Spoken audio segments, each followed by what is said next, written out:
יש לכם מזוזות בבית? בכל הפתחים? למה לא להתחיל לאט לאט? בשנה הראשונה אולי נשים מזוזה בפתח הראשי, ואחר כך בכל שנה נוסיף מזוזה בעוד חדר. גם בסוכות אנחנו מיד בתחילת החג נוטלים את 4 המינים. למה לא להתחיל עם האתרוג, ביום השני להוסיף את הלולב, ואחר כך הדס וערבה? זה נשמע רעיון מוזר, נכון? אבל זה בדיוק מה שאנחנו עושים בחנוכה. בכל יום מוסיפים עוד נר. למה לא להדליק מיד ביום הראשון את כל החנוכיה? כמו שהיה במנורת בית המקדש. שם לא היו מדליקים רק חלק מהמנורה. כל חג נושא איתו מסר מיוחד שאותו אנחנו לוקחים לכל השנה. בחג הסוכות אנחנו שואבים שמחה לשנה שלמה, ובחג הפסח אנחנו יוצאים לחירות. ומה המסר של חנוכה? חנוכה בא ללמד אותנו שלא להסתפק בהישגים שלה. כי יש אנשים שמסתפקים במה שיש להם ואין להם שאיפות. השאיפות לוחצות עליהם לצאת מאזורי הנוחות ולעשות דברים גדולים ומשמעותיים יותר. אבל הם מעדיפים להסתפק במה שיש להם. בדיוק בשביל זה מגיע חג החנוכה. הוא מלמד אותנו שמה שהיה טוב מאוד בשביל אתמול, להיום זה כבר בלתי מספיק. אם אתמול הדלקנו נר אחד, היום כבר צריכים להדליק 2. אנחנו צריכים כל הזמן לשאוף. כמו שהגמרא אומרת, מי שיש לו 100 זוז, רוצה 200. יש לו 200, הוא רוצה 400. כשהיה לו 100, הוא היה בטוח ש200 יספיקו לו.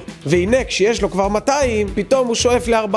ואם זה נכון בגשמיות, זה נכון שבעתיים ברוחניות. אם אתה רגיל לשיעור תורה פעם בשבוע, תחשוב איך אתה יכול להוסיף עוד שיעור. אם אתה רגיל לתת צדקה בשיעור מסוים, תשאף לתת יותר. תנסה, מקסימום תצליח.